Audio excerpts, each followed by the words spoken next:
Newcastle parachutists are now gathered at the local club headquarters at Elderslie in the Hunter Valley, just out of Frankston, for a seminar being conducted by the nation's best. An 8-man team Prometheus, is bringing local enthusiasts up to date with world trends in the sport of parachuting. Team leader Paddy McHugh tells us more.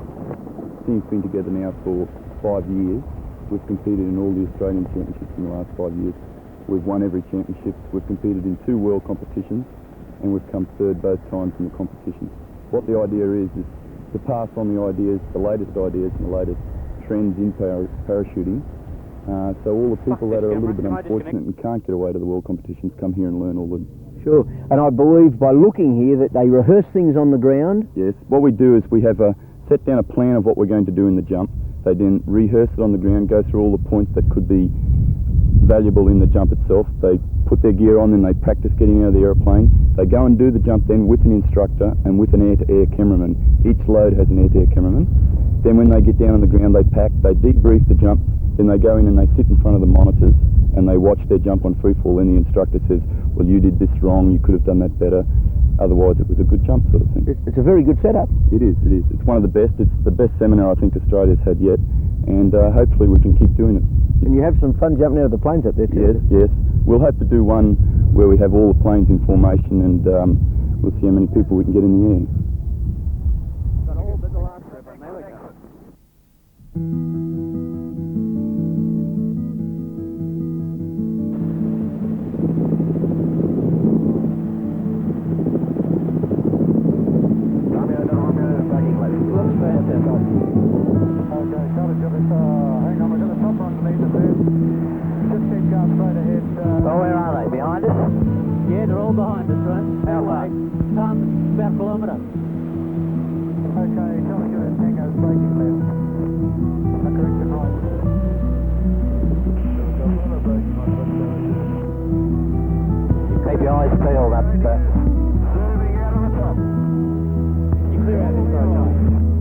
Up here, Lee, up on top here. Here goes 985 on the second thing.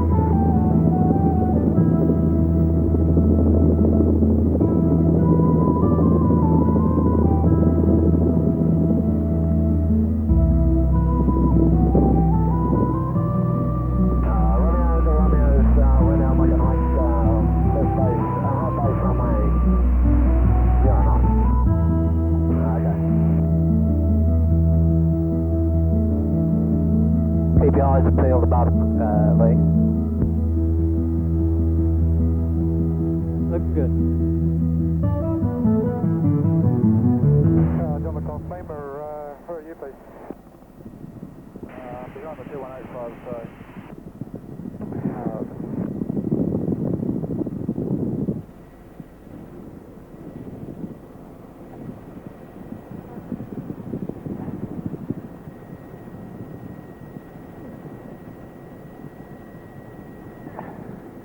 Bastard of a camera to shoot with.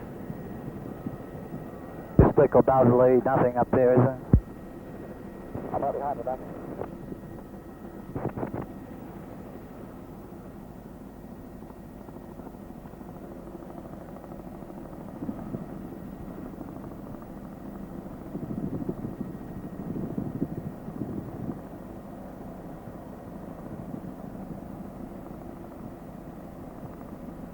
Can I hop out now, John?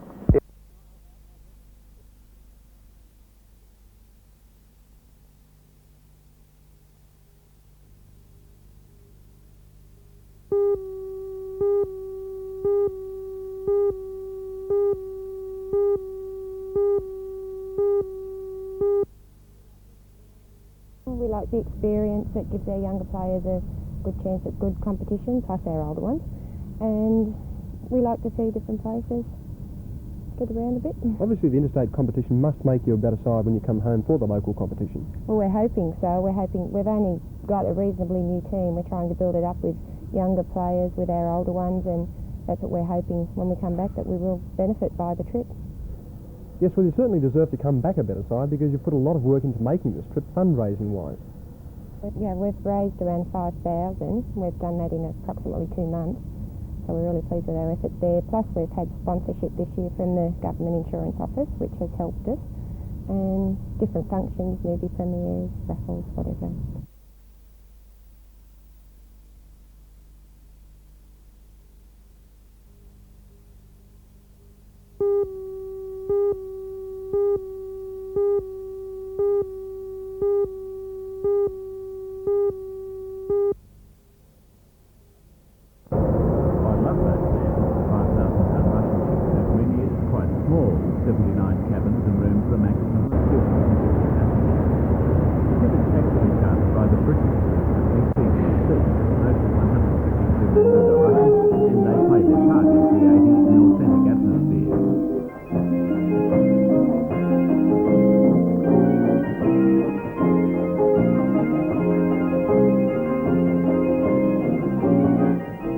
Has all the usual cruise ship facilities, although on a smaller scale. But the Russian passion for chess has ensured that game at least is given its proper priority. Travel agents say the compact nature of the vessel actually appeals to many passengers. The ship operated out of Fremantle for about 6 years and built up quite a following. On this 13-day cruise to Vila, Umea and Santo, 12 passengers joined the ship in Newcastle. CPC officials say that Newcastle could become a regular stopover point for Russian cruise ships if there is significant public demand.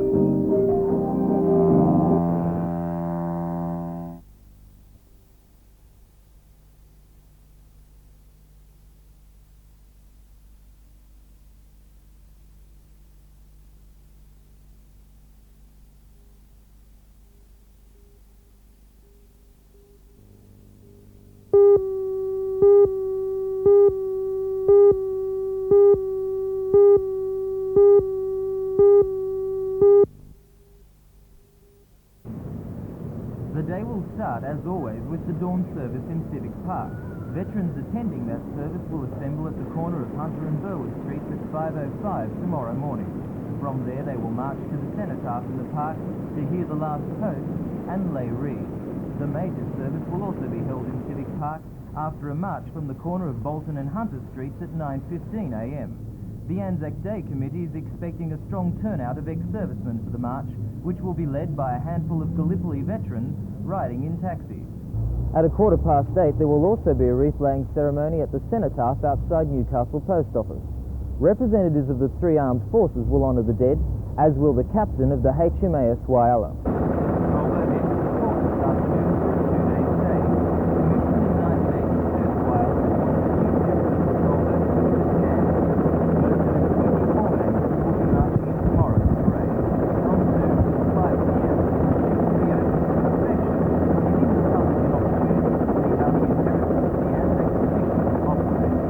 The public ceremonies of Anzac Day are only part of the story for most veterans, who will spend much of tomorrow in RSL clubs remembering the good and the bad times and the friends they lost.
ago, and it was no surprise that their first away from home performance in Adelaide had the city begging for more. But our days of indulgence at the Castanet Club appear to be numbered. A world curfew. There's only one option for what will become a European tour for the Castanet: money. The Deputy Lord Mayor, Alderman Don Geddes, has launched an appeal on behalf of the City Council to try and raise the necessary finance to send the Castanets overseas. They need $100,000 by August. But as Steve Abbott explains, money isn't about to stand in their way. We have to confirm the date this week. We got the telegram from Edinburgh today, and they say you've got to confirm this week or else go away. And so we're just going to confirm it, and we think we can get the money. For the Castanets, it appears there's no looking back. Hopefully, they'll still call Newcastle home. Yeah, it's thought we were going to be away from home for such a long time. That's going to be a sad thing. We're finishing the club up on Monday on the 30th, and so it's the end of our time in Newcastle, really. The Castanet success story is secured by another section of Newcastle's entertainment scene. The Civic Theatre's annual loss is starting to pose a real problem for the City Council. As Alderman Geddes explains, the Civic Theatre is making a $130,000 loss each year, a loss the council can't afford in the long run. We can't afford it in the long term, but in the short term we can, particularly if the theatre is going to be promoted, and that's the main objective of the council and the Civic Entertainment Committee. Is there any likelihood that the Civic Theatre's viability is on the line? I don't at this stage think so. I think that if we continue to lose money without being able to recoup it or see any prospects of it improving, obviously the council is going to have to look at it and make some alternative arrangement.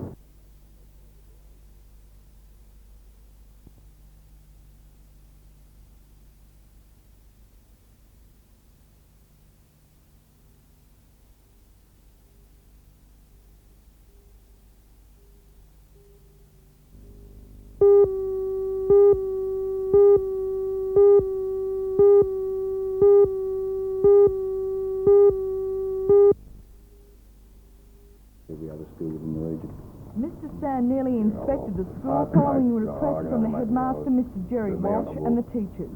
The school has been trying for some 11 years to get this sporting oval repaired, and according to the staff, its dust bowl surface makes it difficult, if not impossible, to use, and the bad drainage adds to the problem. These are two netball courts, partly constructed last year, but yet to be completed and mown. This basketball court is undermined and was condemned by the Public Works Department because movement could cause a collapse. This leaves one basketball court and a closed-in, leak-prone high shelter for the 940 students.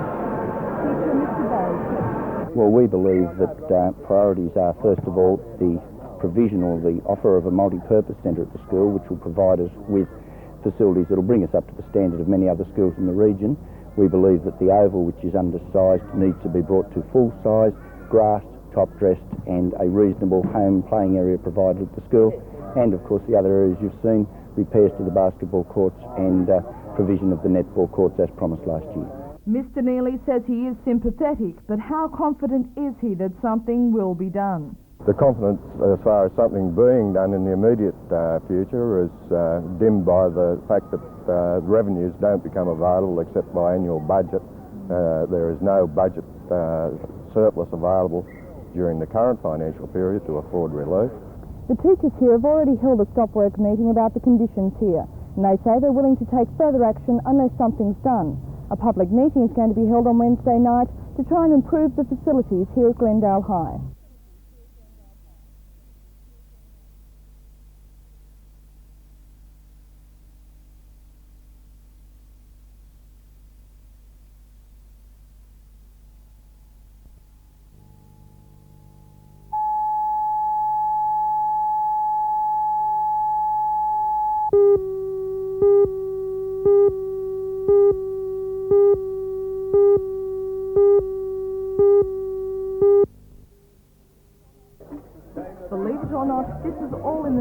charity. All the name slinging, flower throwing and water bombing is to raise money for the Lions Club's Journey Through Sight campaign. David Sayers from 2MC, Michael Hearn from 2KO, John Norris from the Star, Paul Davenport from 2HD, Mark Rossfield from the Newcastle Herald and Sister Williams from Belmont Hospital were all sponsored by motor dealers for the big event. No holds were barred in this race, as the riders and their pushers sped their way around the dubious Allenby Park track at Ballantyne. Bench beds with missing wheels ambled across the finish line, with Sister Williams showing up the dough-covered medium end by coming in first place.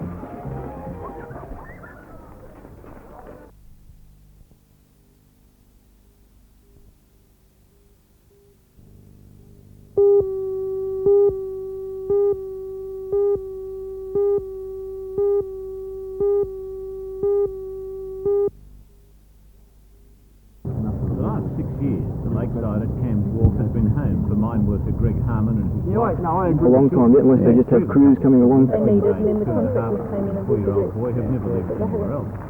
The only problem is that the shack where they live was bought, along with the whole waterfront strip, by Lake Macquarie Council in 1981. All of the other residents and those who used the shacks as weekenders have been evicted and the buildings demolished. However, Greg Harmon says he's staying till the last. He says he's upset that the council would not listen to his request to stay another 3 months while he completes. Well, the people started taking us to get the house to a livable state, just so we can go from here to there to the house, and not have to move onto another place, pay rent, pay bond, pay the whole lot, and then who knows what we've got to buy to move into another house. It's just. But they might say, well, you've had a pretty good trot. I suppose you've had a couple of years rent free. That's an advantage that others mightn't have. They will say that. They will say that, and they do say that, but it's their own fault that it's rent-free. They've been offered rent by all the people down here, and they will not take any rent. Now, that's not my fault that they won't take the rent. What more can you say about that, really? So what happens now? Do you move out today? No. When will you move out? Well, I'm tempted to wait and make them go all the way to the Supreme Court, or maybe get out just the day before, just so it doesn't cost us the $500 it costs to go through the Supreme Court without saying a word. The council's view is that enough is enough. Shire Clerk Harold Cummings says all of the other occupants of the shacks have been evicted and that Mr Harmon must go. That's why the water was cut off today and there'll be action through the court. Mr Cummings says the land will be redeveloped as public reserve as soon as funds allow.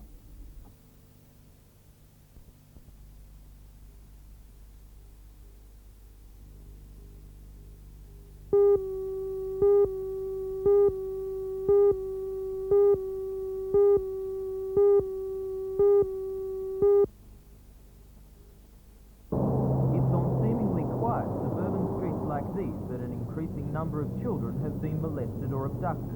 That's why a so-called safe houses scheme will be discussed at a public meeting in the Wesley Uniting Church Hall in East Maitland at 7 tonight. The police idea is to have volunteers man signposted homes while children are walking to and from school. Community Policing Officer Senior Constable Dale Kemp explained. The purpose of the scheme is to prevent, we hope, children being molested while they walk to and from school. Also, we hope that because the scheme will be in operation and they have houses where they can go to, it will cut down on assaults by elder children on the younger children and groups of children picking on an individual. Are we seeing those kind of things happen in this area? Well, we're seeing that sort of a problem all over the state, not only Newcastle and the Hunter Valley area, but certainly we do have a number of instances on record where people have attempted to entice children away into motor vehicles or into parks and toilets, and that's something that we don't want to happen at all. Has the scheme been used successfully elsewhere? Well, the scheme originated in Canada. It was picked up some years ago in Victoria, where it has worked very well. In the several years that it's worked in Victoria, there has been no reported incidences of child molestation or attempts in those areas working under the scheme.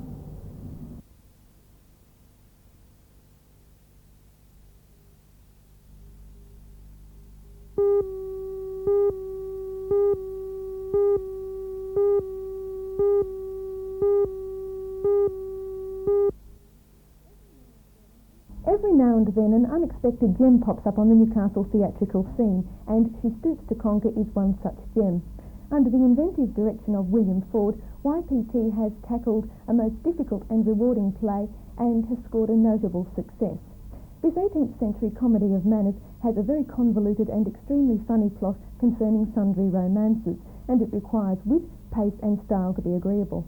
Well, YPT's production has wit and pace in abundance, and it makes a very creditable stab at getting the polished and highly artificial style that this play requires. And if they sometimes didn't get the style, well, they always substituted rollicking high spirits that had the audience laughing all the time. And it was delightful to hear many of the young actors speaking so clearly and precisely, another must for this play. Alan Roberts virtually stole the show as the beleaguered Mr. Hardcastle, who never really knows what's going on, and Wendy Lease made a suitably addle-headed Mrs. Hardcastle. But these quite experienced actors were well and truly matched by young Celia Ireland as the daughter Kate. She gave her performance an accomplishment and maturity that was quite astounding when you discover that she's only 17. She's a real find, and so is this production.